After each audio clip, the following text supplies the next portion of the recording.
마지막 프로그램은 패널 토론 이어가도록 할 텐데요. 토론에 참가하실 패널분들은 이제 무대가 정리되는 대로 한 분씩 단상 위로 올라와 주시면 되겠습니다. 스튜어드십 코드가 2016년 이제 12월 도입된 이후에 3년이 경과가 됐습니다. 하지만 코드 도입과 관련이 높은 앞서서도 이야기를 했지만 연기금을 비롯한 투자자들의 비중이 높지 않다 보니까 그런 부분에 있어서 아쉬움도 있고, 여기에다가 이제 기관 투자자들의 의결권 행사가 적극적으로 늘어나고 있는 상황이지만 문제점들도 그리고 아쉬운 점들도 발견되고 있는 오늘입니다. 그래서 이번 토론 시간에 문제점이 무엇이고 이를 좀 점검을 해보고 어떤 점들이 좀 보완되면 좋을 것 같은지 그 관련 내용들을 짚어보려고 하는데요.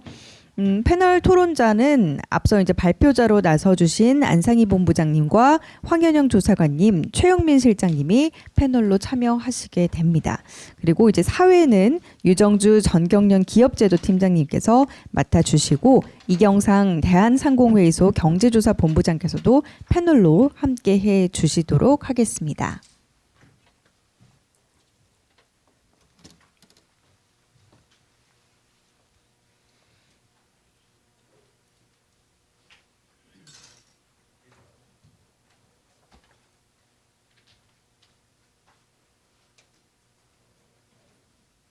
네, 한 분씩 올라와서 자리에 앉아주시면 되겠습니다.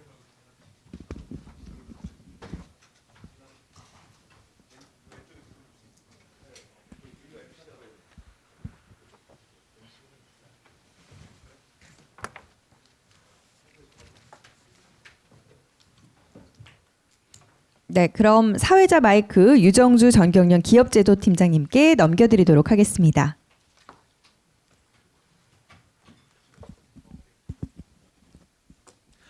안녕하십니까. 오늘 사회를 맡은 전경련 기업제도팀의 유정주 팀장입니다.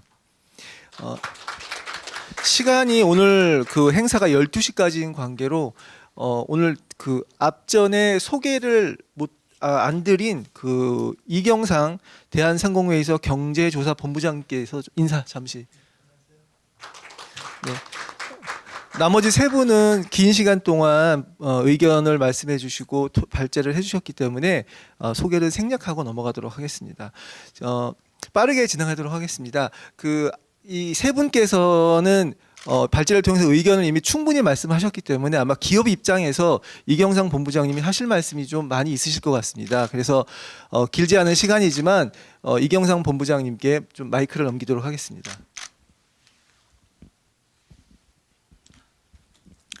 네, 안녕하세요. 아까 대신 본부장님 비롯해서 세 분 전문가 의견 잘 들었습니다. 저는 경제계 입장에서 좀 말씀을 드리겠습니다.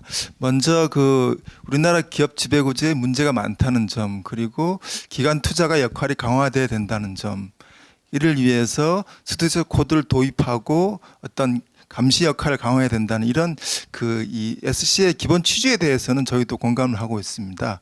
그리고 이 국민연금의 어떤 적극적 주주 활동 가이드라인, 저희는 경영 참여 가이드라인이라고 합니다만, 그 가이드라인을 도입을 하고, 그 다음에 자본시장법상의 5% 룰과 10% 룰 같은 어떤 제도적 장애 요인도 해결한 거, 이 부분에 대해서 저희도 어떤 강론에서는 많은 문제점을 지적했습니다만 총론적으로 이런 부분에 대해서 수용을 합니다.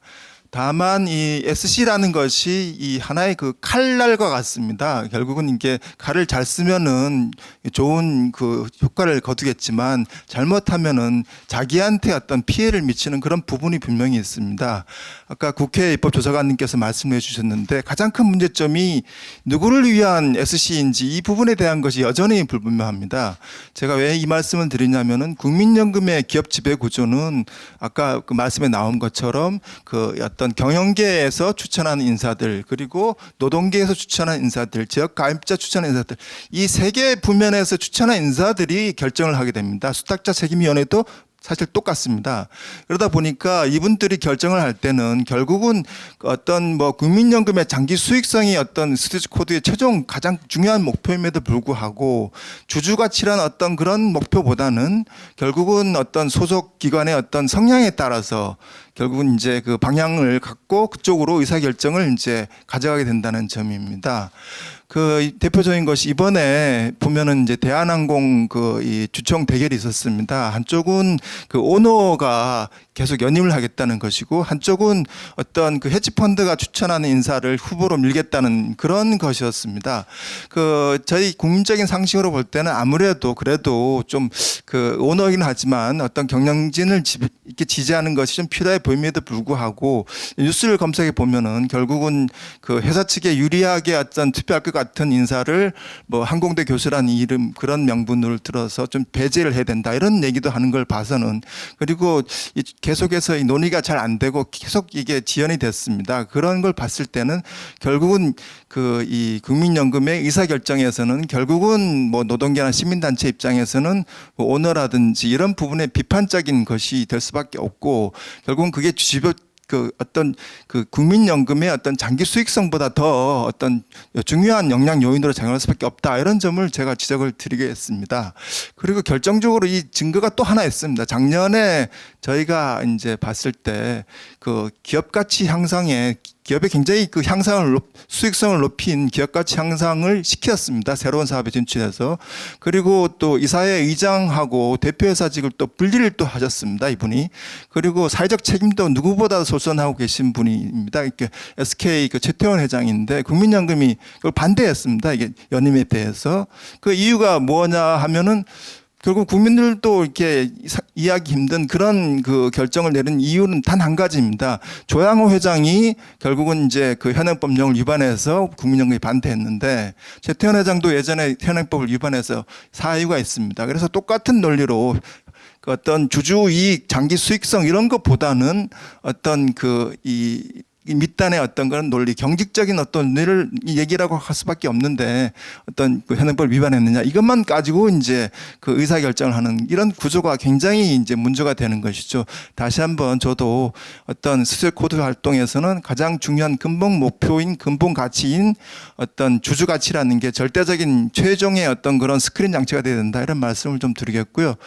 그 두 번째로 저희가 이제 문제를 지적하는 것은 아까 이제 말씀하셨는데 경영 참여 가이드라인이 확정이 됐습니다. 저희도 이 과정에서 굉장히 의견을 많이 냈는데 이 내용의 가장 큰 문제가 뭐냐면은 지금 국민연금이 모든 그 어떤 경영 참여 주주 제한을 할 수 있도록 되어 있습니다. 캐치펀드가 하듯이 똑같이 어떤 국민연금이 기업에 대한 어떤 압박이라든지 주주 제한을 나설 수가 있는 것이고요. 예를 든다면은 어떤 그 이 상법상에 지금 이 안 돼 있는 뭐 상법 지금 이사회임 같은 경우는 상법상으로 청구는 할 수가 있습니다만 회사 측에서 이걸 기각을 할 수 있습니다. 주주 제한을.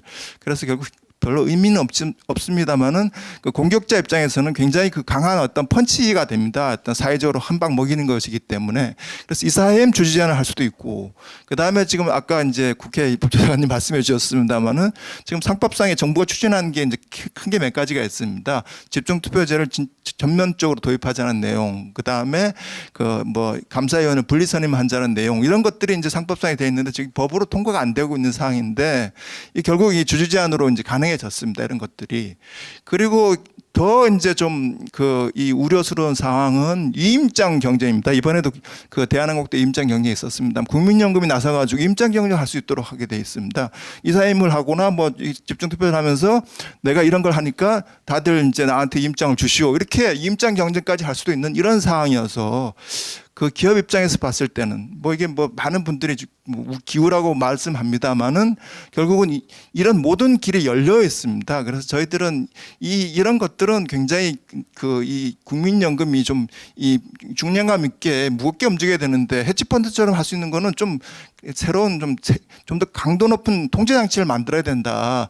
그냥 2분의 1 찬성으로 뭐 어떤 수탁이 결정을 하거나 기금위에서 결정하기보다는 적어도 이제 특별거래 같은 3분의 2 요건을 만들어야 된다 이런 얘기를 계속 했습니다만은 이게 안 받아들여진 것이 이제 지금의 어떤 모습입니다. 그래서 저희들은 이게 앞으로 국민연금도 이제 그 지금 초기 단계니까 계속 이제 좋은 어떤 그런 이 관행들을 만들어 나갈 것으로 기대를 합니다만은 계속해서 저희도 이제 보려고 합니다. 그래서 이 부분에 대한 어떤 관심을 계속 부탁드리고요. 마지막으로 시간이 된다면 제가 아까 국회 입법조사관님께서 어떤 제안을 해주셔가지고 사실 좀 약간 저희 입장에서 말씀을 드리자면은 일본처럼 우리도 정부 차원에서 어떤 좀 뭐가 이제 좀 모니터링하고 이런 것들이 좀 필요하지 않느냐 이런 말씀을 해주셨는데 지금 국민연금이 이제 대표 주자입니다. 국민연금 같은 경우는 결국 복지부가 이 부분에서 많은 게 정책이나 관여를 하고 있습니다. 그래서 국민연금 중심으로 또 이게 아까 대신이나 이런 여러 시장 참여자들이 있습니다. 그래서 시장 참여자들이 좀 이렇게 이 어떤 그 SC를 이제 형성해 나가는 쪽으로 하는 것이 정부가 앞에 나서는 것보다는 좀 낫지 않나 이런 말씀을 드리고요. 그 다음에 또 한 가지 제안하신 것이 배당 그에 대한 회사의 정책을 미리 좀 줘야 되는데 6주 전은 너무 주지전할 수 있는 건 너무 느리다 아니면 최소한 뭐 빨리 알려달라 이렇게 얘기하셨는데 이게 이 기업에 또 스케줄이 있습니다. 이게 결산을 하고 뭘 하고 이렇게 마감을 하게 지금 현재 3월 주총하기도 굉장히 빠듯한 그런 상황이고요. 그리고 또 이 주주제안을 하게 되면은 그걸 또 반영을 해가지고 최종적으로 이제 이걸 주주들한테 공지를 이제 주주제안을 하게 되는데 그런 시차가 좀 필요합니다. 그래서 그 주주제안을 좀 6주 전에 이제 드리면은 결국 회사가 그걸 보고 이제 회사도 배당 정책에 영향을 받거든요. 아, 이게 주주들이 이런 제안을 많이 하는구나. 고배당을 해달라고. 그러면은 회사 측으로서는 그거 어느 정도 수용하려는 그런 그 모습이 나타날 수 있기 때문에 현재와 같은 상황에서도 충분한 어떤 그런 효과가 있다고 좀 생각을 합니다. 좀 이 부분에 대해서는 좀 더 신중한 검토를 부탁드리겠습니다. 네, 이상 제 말씀을 마치겠습니다. 예, 감사합니다, 본부장님. 아마 제가 생각하기에는 국민연금이나 기업 간의 인식차가 굉장히 큰 것 같습니다. 저도 뭐 기업 편에서 현재 기업 편에 서 있는 경제단체에서 일을 하고 있습니다만 국민연금이나 이런 다른 쪽에서 느끼는 것보다 기업들은 상당히 많은 좀 어려움을 느끼는 게 사실입니다. 그래서 국민연금은 늘 말씀은 하시지만 아니다라고 어디 세미나 가시면 늘 말씀하십니다. 그 부분에서 겉으로 볼 때는 일리가 있습니다. 뭐 무조건 그런 건 아니다라는 것도 저희도 사실은 알고 있고요. 그러나 기업들이 현장에서 느끼는 점은 좀 많이 다르고 거기에 대한 인식의 갭을 좀 좁혀가는 그런 좀 장이 있으면 좋지 않을까라는 생각이 듭니다. 이 부분에 대해서 최영민 실장님께서 하실 말씀이 많으실 것 같은데 간단하게 한 3분 정도만 부탁드리겠습니다.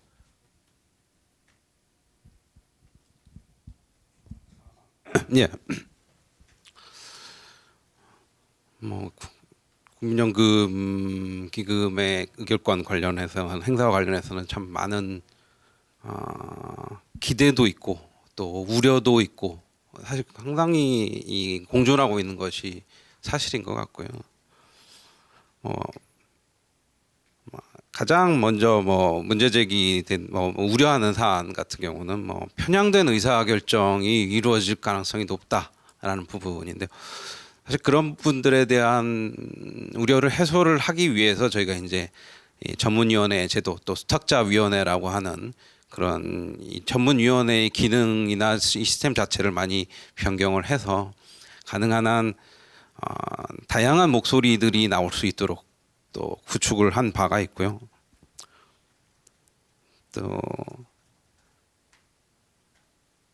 또 다른 우려는 아마 도대체 이런 ESG나 이런 스튜어드십을 강조를 한다고 해서 정말 장기 수익성이라는 부분이 제고되는 것이냐라는 거에 대해서도 사실 의문이 있는 것도 현실입니다. 근데 거꾸로 생각을 해서 많은 문제 있는 지금 애초에 스튜어드십 출발에 대해서 지금 우리 황 입법조사관님께서 말씀을 하셨습니다만 여러 가지 이 금융시장에서 발생하는 문제들이 실제로 발생을 하면서 국가기관들이 실제로 관리 감독을 하기에는 한계가 있었고 그런 분들을 스튜어드십이나 이런 원칙들을 보다 명확히 함으로써 자발적 내지는 준자발적인 그런 보다 건전한 기업 경영 운영을 하면 이런 추가적인 이 금융시장의 문제가 앞으로는 발생하지 않을 것이다 라는 그런 취지에서 만들어진 것이 스튜어드십 코드로 저는 이해를 하고 있습니다. 그렇다면 이러한 조금씩에 대한 이 의결권에 대한 이 개선 부분들이 과거에 일어났었던 국내 시장을 비롯해서 모든 이런 금융상의 문제점들을 해소해 나가는 방향으로 나간다면 그것이 장기 수익성의 제고가 아닐까. 특정 뭔가를 지금 막 뜯어 고쳐서 뭔가가 새롭게 뭐가 막 수익성이 뭐 10% 20%가 난다는 그런 수익성의 의미가 아니라 장기적으로 금융시장 자체가 건전화가 된다고 하면 그걸로 수익성이라고 하는 부분이 점차 개선돼 나가는 것이 아닌가. 수익성을 어떻게 정의하느냐의 문제일 것 같습니다. 당장 기업이 벌어들이는 수익이라고 정의를 할 거냐, 아니면 시장 전반적인 이 체질 자체를 개선하는 수익을 얘기하는 거냐, 어느 쪽에 방점을 둘 거냐의 얘기고, 또 해석의 차이가 있을 수밖에 없겠지만 그런 체질 개선의 측면에서 봐주셨으면 하는 그런 생각이 좀 있고요. 또 국민연금 기금의 주주 제한이 너무 브로드하다라는 그런 얘기에 대해서도 사실 이미 올해 국민연금이 주주 제한을 해서 반대 제안을 해서 통과된 케이스가 아마 거의 없는 걸로 제가 알고 있습니다. 그럼 결국 국민연금이 반대 제안을 하고 그것이 전부 다 통과돼도 문제지만 전부 다 제안을 했는데도 불구하고 다 반대 의견들이 무산이 됐다라는 얘기는 결국 국민연금의 주주 제한이 아직까지 그렇게 큰 힘을 발휘하는 상태도 아니고, 또 앞으로도 얼마나 크게 바뀔지 상당한 시간이 좀 소요가 되겠다라는 그런 좀 생각이 있고요.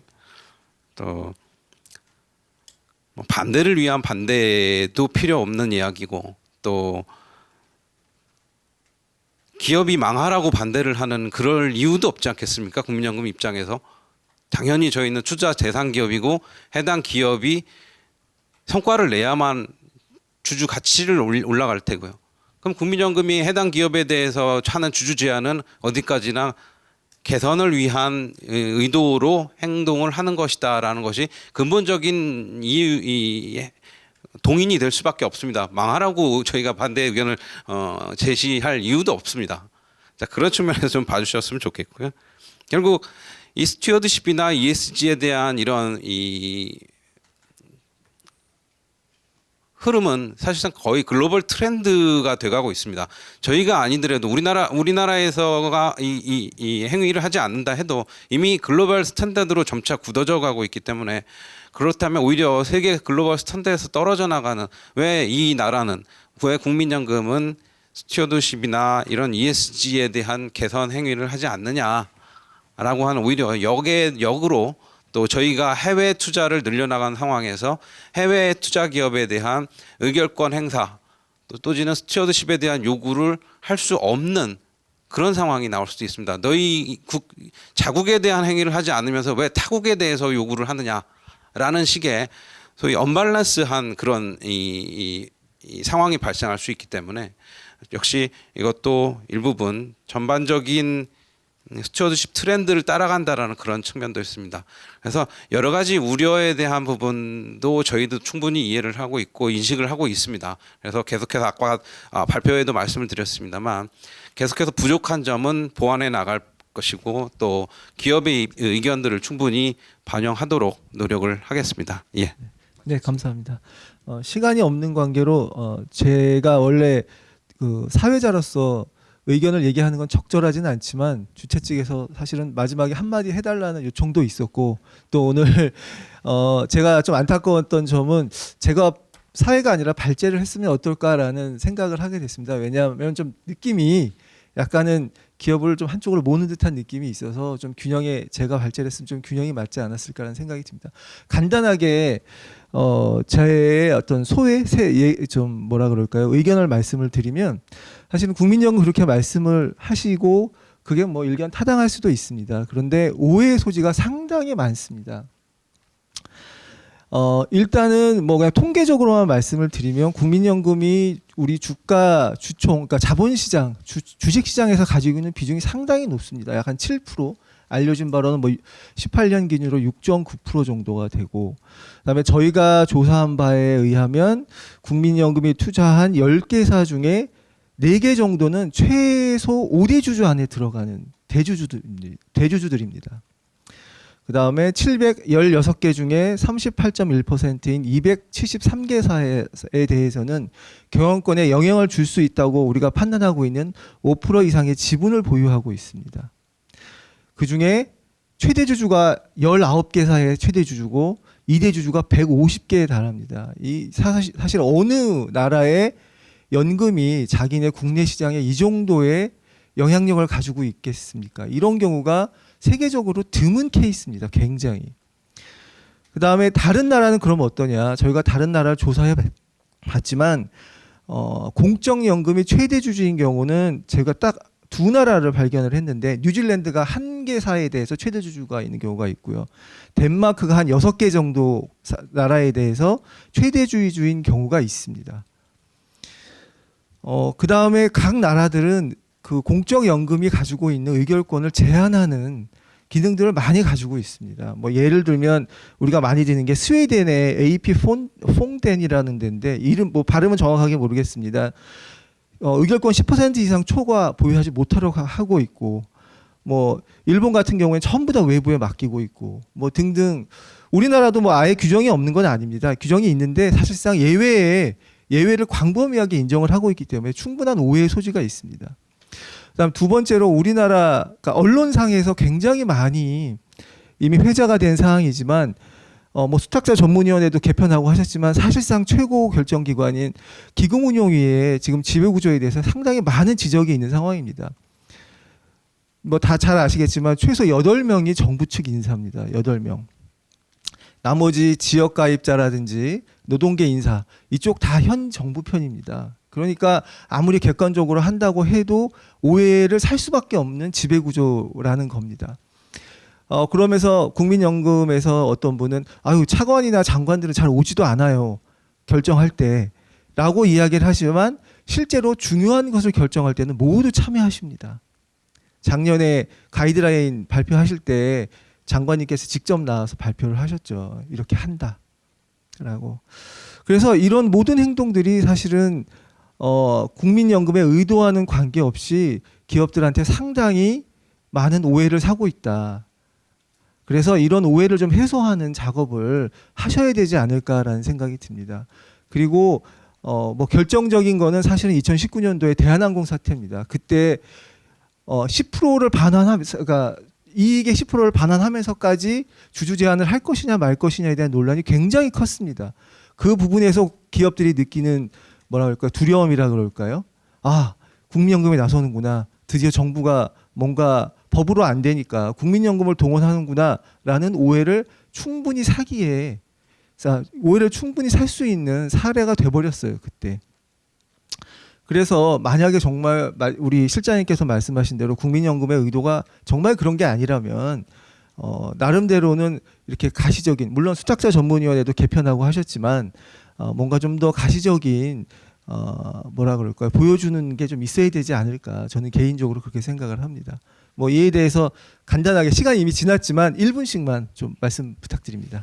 네, 제가 3가지만 팩트 체크를 좀 해야 될 것 같습니다. 정부 차원의 모니터링을 좀 우려하는 말씀을 해주셨는데 여전히 누구를 위한 이 스튜어디십 코드인가가 우리나라에서 좀 편향되어 있기 때문에 하신 것 같고요. 영국이나 FRC, 일본이나 이런 데서 하는 주로 정부 차원의 모니터링은 뭐냐면 이 기관 투자가 주주를 위해서, 투자자를 위해서, 예를 들면 국민연금이 도대체 진짜 국민들을 위해서 이렇게 충실하게 스튜어디십 코드를 이행하고 있는가, 이거를 국민들에게 알려주고 있고 하고 있는가를 주로 봅니다. 한마디로 정부가 개입을 하란 얘기는 정부가 이 기관 투자자들이 진짜 자신의 자산 소유자들을 위해서 하고 있는가, 이거를 표방을 알려주고 있고 하고 있는가를 포커싱을 맞춘 거기 때문에 그 부분은 조금 오해가 없으셨으면 하는 바람이고요. 두 번째, 6주 전이라는 시기는 어떤 시기냐면 이사회가 재무제표를 완성해서 내부감사, 외부감사, 증선위에게 제출해야 하는 시기입니다. 한마디로 6주 전이면 이미 이사회에서는 재무제표가 끝난 거예요. 그래서 요 정도 시기면 이미 다 증선위에도 제출해야 되는 시기이기 때문에 결산이 끝났다라고 봐야 하고요. 마지막으로 상법 개정 잠깐 말씀하셨는데 상법 개정사항 개정 안 됐습니다. 20대 국회 안 됐고요. 아마 안 될 것 같습니다. 21대 뭐 새로 발의될지 모르겠지만 근데 요거가 된다 해도 요게 안 된 이상은 주주 제한으로 이거 할 수 없습니다. 주주 제안으로 감사위원 분리선임 할 수 없어요. 왜냐하면 법에서 일괄 선임을 해놨기 때문에 법에서 정관으로 배제할 수 있기 때문에 집중투표할 수 없습니다. 그래서 법이 개정되지 않는 이상은 제 아무리 스튜어디시 코드로 제 아무리 주주 제안으로도 할 수 없다는 이 세 가지 점 말씀드립니다. 이상입니다. 예, 저도 한 1분 정도 짧게 좀 말씀드리고 싶은 게 있는데, 그러니까 왜 코드를 도입해야 되는지 부분은 앞서 말씀 많이 나왔습니다만, 그러니까 저희가 보는 입장입니다. 그 시장에서 보는 입장은 한 가지는 이제 그 리스크 관리 차원인 것 같아요. 그러니까 코드를 도입해서 수익률을 막 올린다는 그런 관점보다는 돌발적인 이슈를 관리하자. 그래서 뭔가 어떤 지침이나 어떤 골격이 필요하다 그렇게 코드를 도입하자는 취지인 거지. 또 두 번째는 저희가 보는 거는 이제 그 어떤 상장 기업들의 지배 구조, 즉 소유 구조의 차이 때문에 발생한 게 아닌가. 예를 들면 미국이나 이 해외는 사실 분산이 되어 있잖아요, 지분이. 그래서 너무나 분산이 잘 돼 있어서 어느 그 경영진을 견제할 수 있을 정도의 어떤 지분을 갖고 있는 주주가 없을 정도로 잘 돼 있단 말이에요. 그러다 보니 사회에 사는 사람들이 많이 특화된 거지만 국내 기업 같은 경우는 그렇지 않지 않습니까? 지분이 집중 소유 구조 되어 있기 때문에 그런 부분에 따라 나올 수 있는 돌발적인 리스크 이런 걸 관리하는 차원을 가는 거지. 그래서 이 코드의 도입이나 이런 것들 이렇게 행사가 경영 간섭 그걸 오해할 수 있겠습니다만 저희가 말하는 입장은 그런 리스크 관리를 간단한 측면에서 봐주시는 게 좋을 것 같고 또 한 가지는 이미 일반 투자자 분들이 이미 코드 도입에 따른 주주 활동에 대해서 이미 알아버렸어요. 그러니까 더 이상 여기서 이걸 자꾸 이렇게 뭐 안 돼 이게 아니라 오히려 기업이 더 선제적으로 나서는 게 더 좋지 않을까라는 생각을 잠깐 좀 말씀드리겠습니다. 네, 감사합니다. 하실 말씀은 굉장히 많으실 것 같은데 오늘 시간 관계상 이 정도로 줄이고 오늘 참석해주신 여기 토론자분, 발제자분들께 감사드리고 늦게까지 남아 계신 우리 청중분들께도 매우 감사드립니다. 그러면 이상 오늘 지배구조 포럼을 마치도록 하겠습니다. 감사합니다.